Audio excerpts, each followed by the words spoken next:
Marco Rubio and possibly Trump are at the point where they basically think it's bust. They always assumed that Zelensky would be happy to say, I understand we're not going to get Crimea back.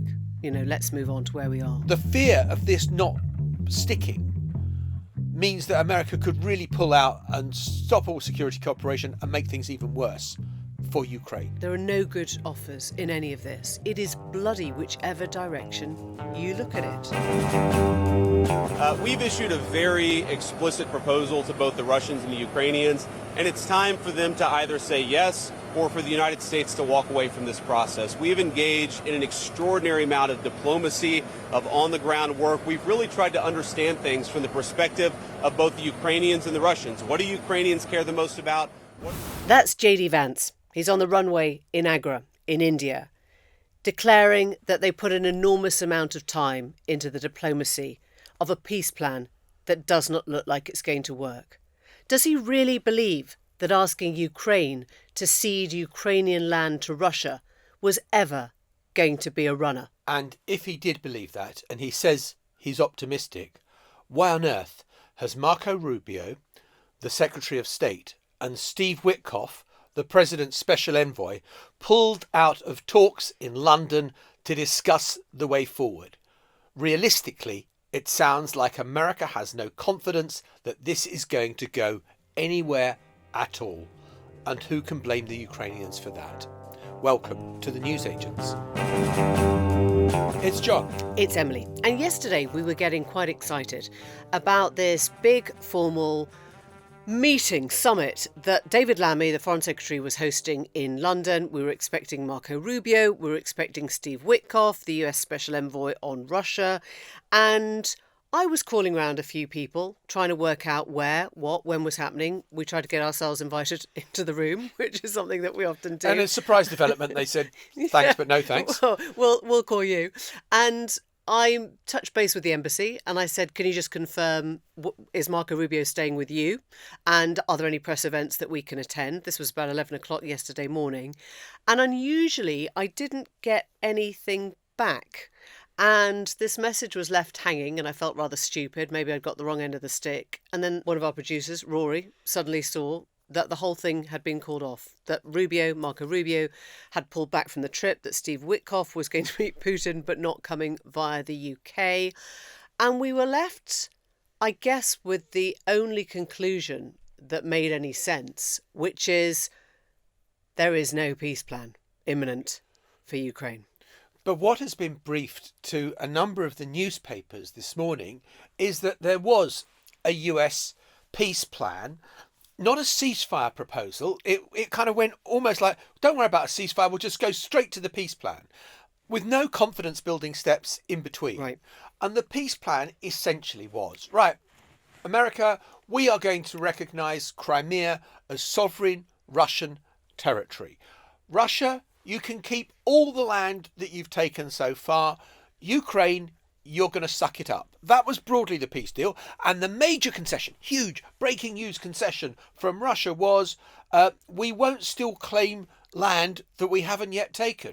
Oh, well, that's generous of you, Russia. So they would say we'll have all the land we've currently got, but some of the other districts which we want to get, we won't say we have to have as part of the peace deal. I'm going to read you a tweet from Yulia Sviridenko. She is the first Deputy Prime Minister of Ukraine. And she has said, as Ukraine's delegation meets with partners in London today, they're coming, we reaffirmed a principled position. Ukraine is ready to negotiate, but not to surrender. Our people will not accept a frozen conflict disguised as peace. We will never recognise the occupation of Crimea. And I think that is really important because essentially, there are two stages. There have been two stages to Russia's invasion. This goes right back to 2014 when Crimea was taken, and he then moved further on in 2022, taking parts of the Donbass and Zaporizhia and the sort of areas that are now very much disputed. And I think in some people's minds, and not least of all the American representatives who've been trying to get this peace plan across the line, they always assumed that Zelensky would be happy at this point, in a 3-year, very bloody war, to say, I understand we're not going to get Crimea back. Let's move on to where we are. And this statement from Ukraine, from the Deputy First Minister, is basically saying, no, this goes back to 2014 and nothing is moving. Now, Marco Rubio and possibly Trump are at the point where they basically think it's bust. Yeah, bust, like do or bust. And when I think was or bust actually is know, the more common phrase. Yeah. Were you trying to be delicate? I think I was trying to get around that. I'll wait for you to say it. Thank you very much, on Sopal. But I was talking to an EU ambassador this morning, actually, and I said, do you understand why Rubio's pulled out? What's the story there? And their feeling was, and this is not a joke, they're waiting for the Pope's funeral. That actually the Pope's funeral now becomes the central meeting place for this deal to be forged. So when Trump actually put in that weird True Social post yesterday, I'm looking forward to the Pope's funeral, he probably did mean it, and he probably thinks that he's going to use it as the place to get another deal done. And history has it that these funerals are very important because the opportunities for a diplomatic brush past. Yeah. I mean, it's like a UN General Assembly, except in Rome at the Vatican. Nobody needs to say that they're going for diplomatic reasons, but they're all there. Exactly. And that's where things happen. But one other thing that we should include into all of this, in terms of the sort of rough peace plan that was sketched out, that on the critical question of security guarantees for the future of Ukraine, because if it's a frozen conflict, what's to say Russia in 6 months' time, after it's rearmed and resupplied and whatever else, doesn't just say, okay, well, those bits of province we couldn't get last time, we're going to come back for.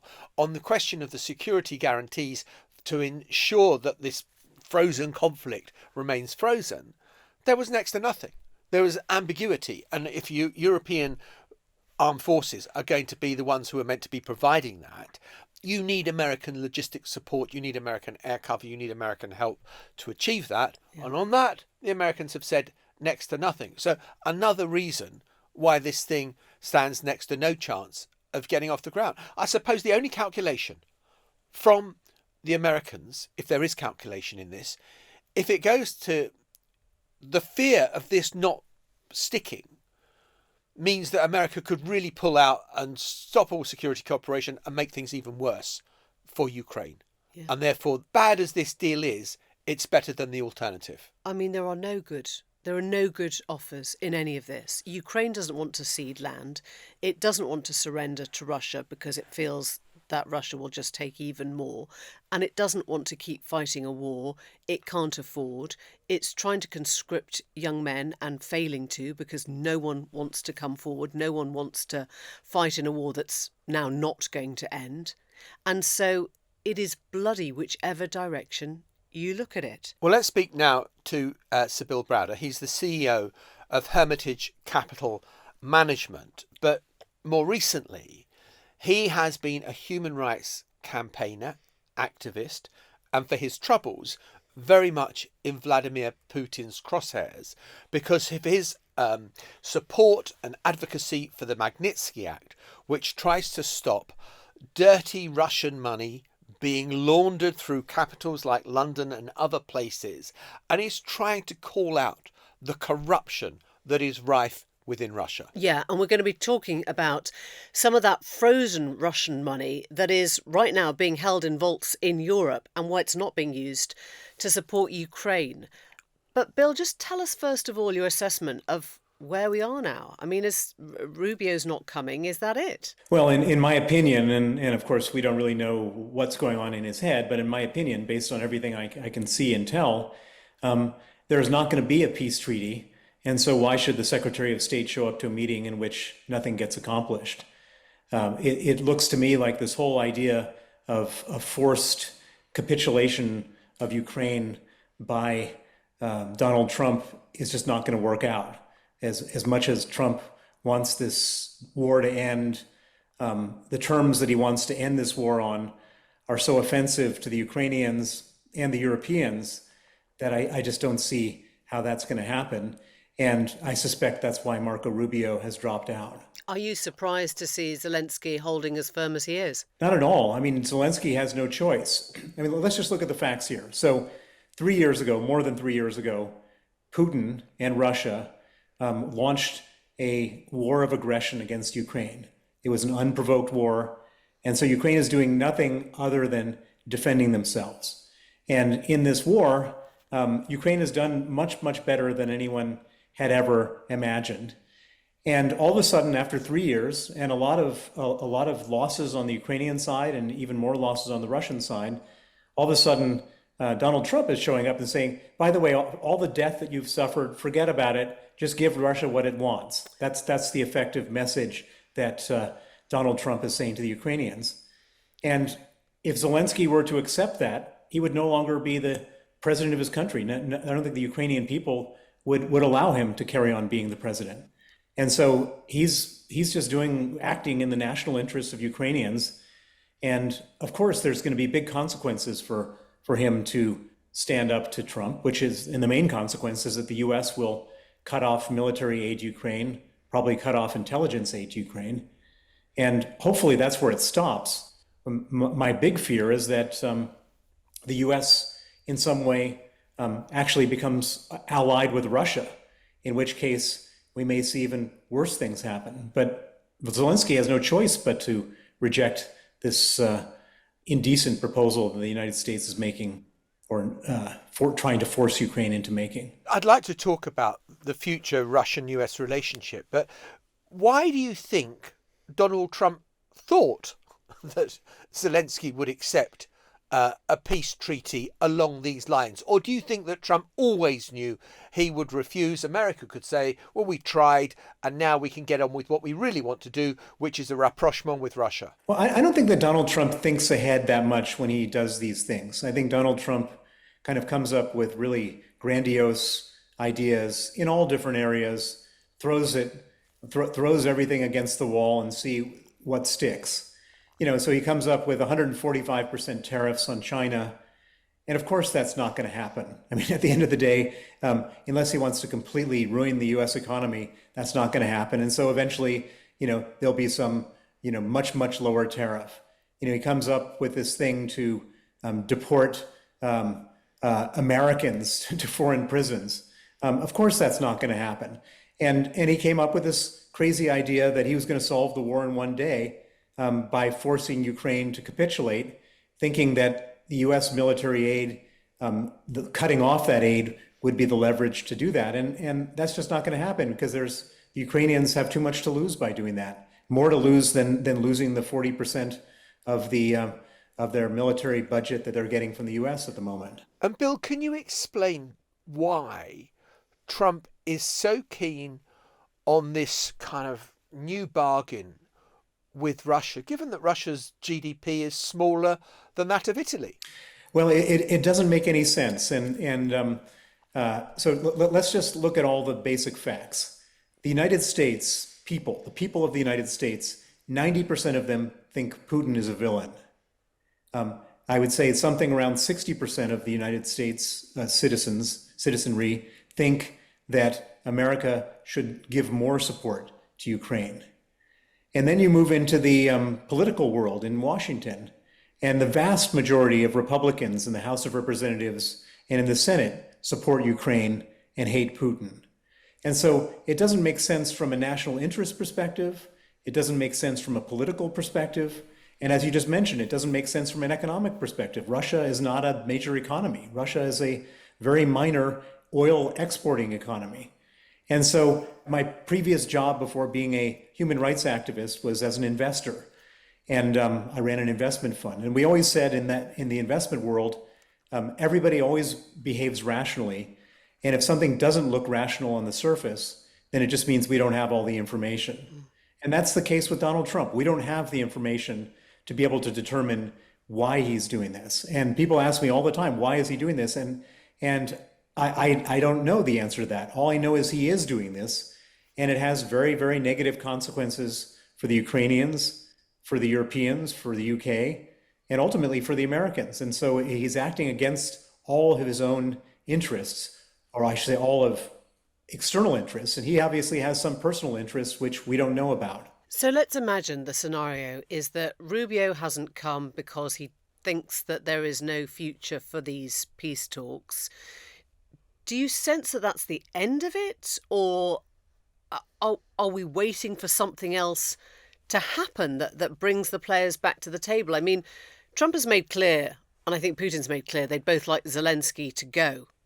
Do you think Zelensky's own position is untenable at this point, or do you think he's become stronger? Well, he's definitely become stronger after the unreasonable, unbelievable outburst of J.D. Vance and Trump at the Oval Office berating Zelensky. After that, his support went through the roof. I don't think Zelensky has got a problem from a political standpoint right now. Even the opposition in Ukraine are saying, this is not the time to be having elections or switching presidents. And so I don't think that Zelensky is particularly on the ropes. And by the way, if for some reason he was, and let's say that Putin got his wish and Trump got his wish and there was new elections, who's the most likely person to be elected? There's a guy named Zelensky. Zelensky, you may remember that name. Yeah, ambassador here. He's the ambassador in the UK, but he was the head of the armed forces of Ukraine. He'd be even a tougher nut to crack for Putin than Zelensky. And so how does this whole thing resolve itself? The way it resolves itself is not on some artificial deal being imposed upon them by the United States. This resolves itself when one of two things happens.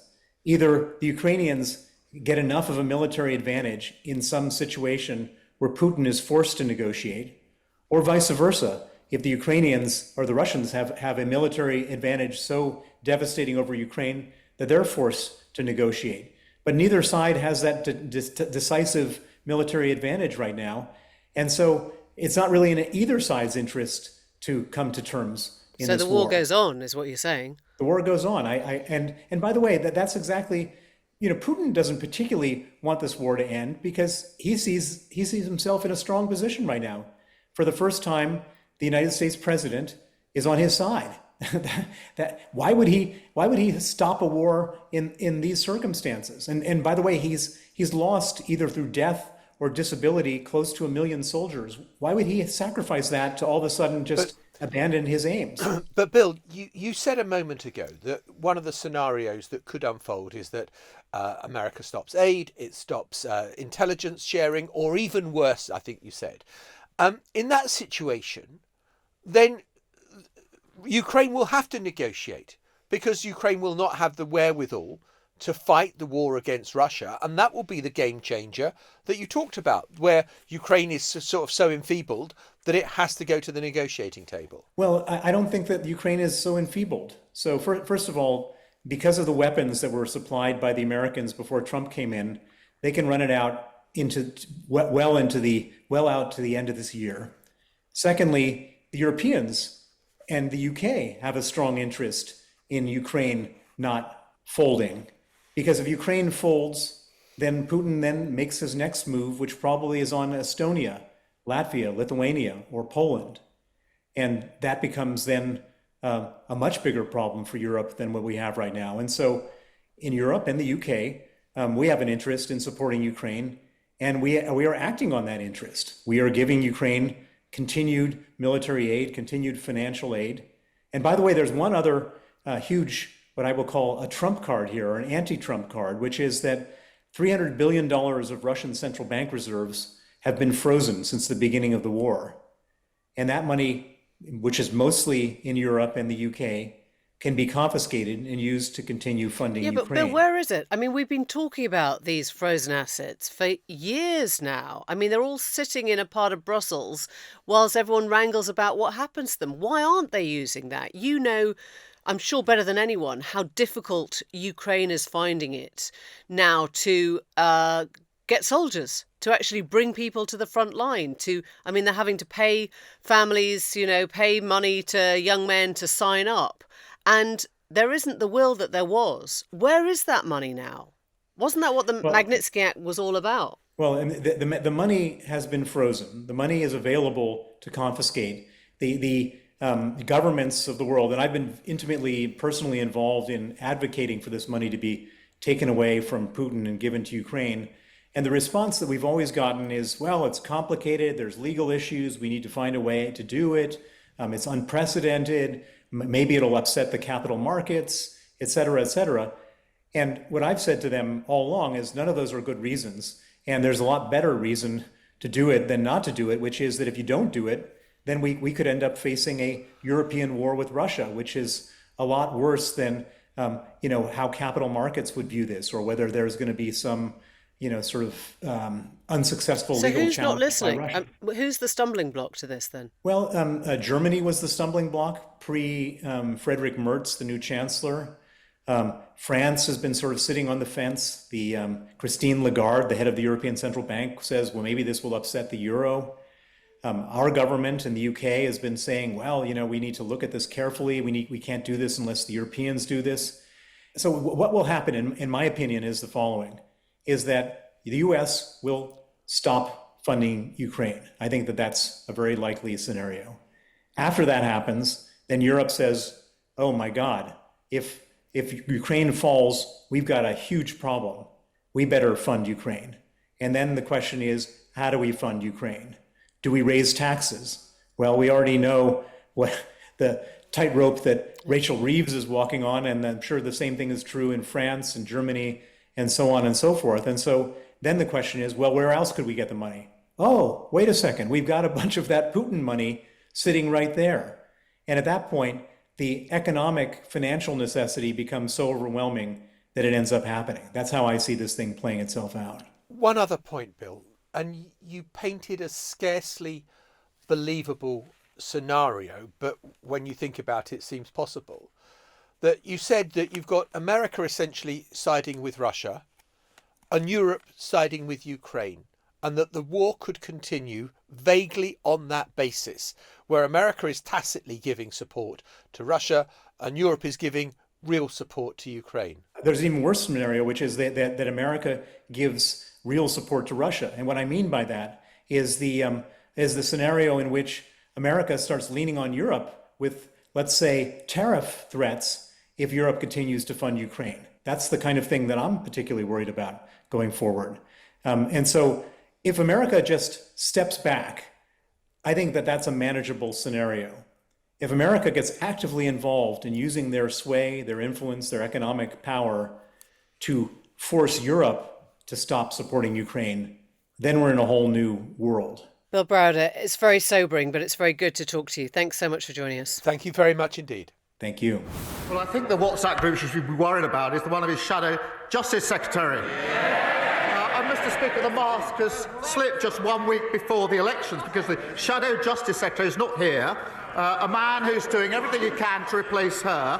The man that most of them want as leader of their party has admitted that Reform and the Tories are working together. He said, I want this fight to be united. He said he's determined to bring this coalition, he calls it, together one way or another. Well, I think we know what that means. It is Wednesday. It is Prime Minister's Questions. The Commons is back. And that is Keir Starmer responding to some leaked audio of Robert Jenrick, the Shadow Justice Secretary, in essence saying there has to be some kind of deal, some kind of pact between Reform and the Conservative Party. Otherwise, Keir Starmer wins the next election by the right being utterly divided. Yeah, I mean, thoughts and prayers for Robert Jenrick, who went off to speak to a UCL dinner of students, presumably thought the whole thing, conservative students, believes the whole thing's off record, probably has laid down the rules, and somebody brings in a phone and they record him, pass it on, we're guessing here, and it sits in somebody's hands until a week before the local election. So we'll play you the audio of him saying it with all that context in mind, just to help you understand why it's pretty difficult to understand, but you can certainly hear his voice. I don't know about you, but I'm not prepared for that to happen. I want the right to be united. And so one way or another, I'm determined to do that and to bring this coalition together and make sure that. So he's there saying, one way or another, we need to bring this coalition of the right together. And of course, the public utterances of Reform and the Conservative Party are no deals, we're going our separate ways, we're two separate parties, we have our own identities, and it is impossible that we are going to merge. And yet Jenrick, Shadow Justice Secretary, who has been a very prominent figure in the Conservative Party and has stood for the leadership, is there saying, we don't win another election unless we find a way to find a rapprochement with reform? I think that he's actually just saying something pretty obvious and pretty smart. I don't think he's talking about a pact there with reform. He's also denied that that was what he meant. And I think what he's doing is recognising that reform is no longer a flash in the pan. It's not something that will come and go. It's not the same party that UKIP was, that was a one show pony ahead of the Brexit result. And what he's said is that his worry is that it will become a permanent or a semi-permanent fixture on the British political scene.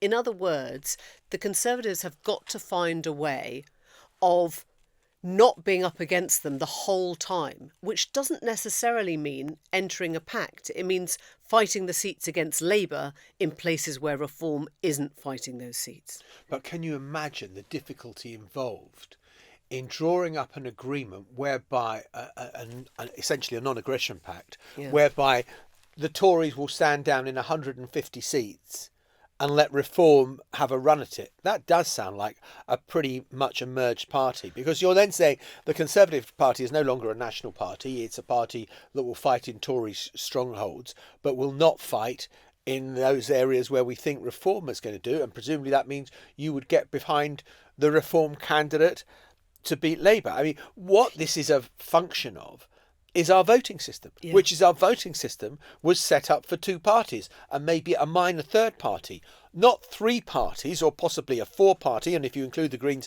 a five party democracy where the votes are thinly spread and you have no frigging idea which seat will go to, because such tiny margins could affect the outcome in hundreds of constituencies. Yeah, absolutely right. But I guess when the Lib Dems were doing this at the last election, nobody was sort of saying, oh my God, I can't believe that Ed Davey doesn't want to fight Labour in their backyard, so he's taking the fight to the Tories. It is a fairly obvious strategic way to fight. And I guess what Jenrick is saying, and we should recognise he's not the leader of the party, and he has interrupted Kemi Badenoch, who's having quite a good week otherwise on the whole question of the Supreme Court ruling into gender identity and gender critical identity, the what is a woman question, just to make that really obvious. She thinks that she's on fire because she has been proved right on this. And in comes Jenrick, who's actually slightly, stealing the thunder and becoming the bull in the china shop. But I think what the essence of what he's saying is, we're going to fight against Labour, against the Lib Dems, and there's a lot of fighting for the Conservatives to do in those areas now, and we're going to stay out of Reform's way. Is that sustainable? Well, of course it's not sustainable, but all they're talking about now is how they fight the locals, and the locals is the thing that's staring us in the face. The Tories are already basically paving the way for a hugely bad set of results next Friday, and everything is pointing to Reform in terms of council seats, in terms of actual councillors, probably doing incredibly well. Just to go back to your question when we introduced this subject, which is, how did this get out? I mean, what Labour do, what Conservatives do, is that they hear, Robert Jenrick is going to be speaking to the University College London Conservative Association students, and there'll be some Labour person who probably is a member of the Conservative Association just so that he can go along to record these things. He's got the recording. This has happened in countless elections. And you've got it in the bank, and you open the bank vault at the right time to say, we're going to release it now, and boom. I mean, the headlines are about Jenrick now and about whether the Conservatives want to do a pact with Reform at just the time that Kemi Badenoch doesn't want it. This is good Labour Oppo stuff. The Tories will do the same stuff at some future date where they will corner some Labour person saying something off the record. This is a good Labour move a week out from an election. Yes, and now this becomes a Kemi problem, because the Lib Dems are trying to frame it as a, has she got the courage of her convictions? Should she be getting rid of this most unruly but quite popular frontbencher, her Shadow Justice Secretary? Should she actually fire him? Now, I don't think Badenoch can fire Jenrick. I don't think there's a world in which that can happen. And it is only, as things stand, the Lib Dems calling for this to happen. But it also asks the question, which Keir Starmer pointed to today, who's in charge of your party? Whose voice is being heard in your party? Who's the one that is doing deals, if deals are being done, with people like Nigel Farage? Because if it's not Kemi and if she's not across it, then what's the point of her at the top of the party? And if you fire Robert Jenrick, you are left with the Lyndon B. Johnson question, which is, would you rather have him in the tent pissing out or outside the tent pissing in? Elon Musk has been a busy man in the last 3 months. He's been firing people, he's been jumping up and down, he's been entering the Oval Office. The one thing he hasn't been doing is selling cars. Because yesterday, the Tesla numbers came out, and in the last year, they have dropped in profits by 71%. 71% down on this time last year. Yeah, that's not good, really. Sales are down 20% this quarter. So you are looking at absolutely horrendous numbers. And so on an investor call, Elon Musk has suddenly thought, oh, I've got a problem here. And he's told his investors that he will be spending significantly less time running Doge, the Department of Government Efficiency, and he'll be going back to take the reins or to take the steering wheel of Tesla cars because, frankly, the brand is looking utterly broken at the moment and largely because of his own actions. Yeah, I mean, Elon Musk is getting a lot of his numbers wrong at the moment because when he first came in to try and sort out Doge, the Department of Government Efficiency, he said he would be making savings of 2 trillion. Do you remember this? The first number was 2 trillion. And then he rode that back and said, oh, it's going to be more than 1 trillion. Okay, so we've already cut by half what he's going to do. And now I think the figure is something like 500, 600 billion, whatever. I mean, these are large figures, but they're definitely not the figures that he had in mind. And so it does seem he has a bit of an inverse Midas touch where anything he goes towards suddenly turns to dust rather than to gold. Or something far more complicated than he's able. I guess the question really that we're asking is, if he pays more attention to Tesla, does that help the brand? Or is he now part of the brand's problem? In other words, has the Tesla issue emerged because he's not there? You know, he's sort of hands off and it hasn't been guided very well. Or does the Tesla problem intensify if Musk is more associated with the brand now, given everything that he's been doing at Trump's side in government? Because as you always say, Tesla drivers, Tesla owners tend to be on the left, not on the right. Yeah. Look, he's done a Gerald Ratner. I mean, it's not quite the same where Gerald Ratner, who ran the jewellery chain and said all his products were crap as a joke, and kind of everyone wrote it up saying, you know, you're idiots if you're buying his stuff because even the owner thinks it's crap, and that led to the end of his jewellery chain. Musk hasn't done that. But what he's done is he's made himself so utterly political that all the kind of liberal people who were thinking of buying a Tesla are thinking, no, I'm not going to buy a bloody Tesla. His models are out of date anyway, you know, compared to the BYD Chinese electric vehicles, which have got much faster charging power and all the rest of it. And so, one, his product is out of date, and two, who wants to buy a Tesla right now if you think you are helping Elon Musk, given his involvement in German politics, with his support for the far-right AfD, his support, the little Nazi salutes, his support for Tommy Robinson here, you know, and on it goes. I mean, not surprisingly, you've made yourself toxic, Mr. Musk. It was really interesting, wasn't it, when Tesla showrooms started to be attacked in the US, and obviously that is crime. You know, there's no two ways around it. It is criminal activity. But Trump immediately referred to this as domestic terrorism.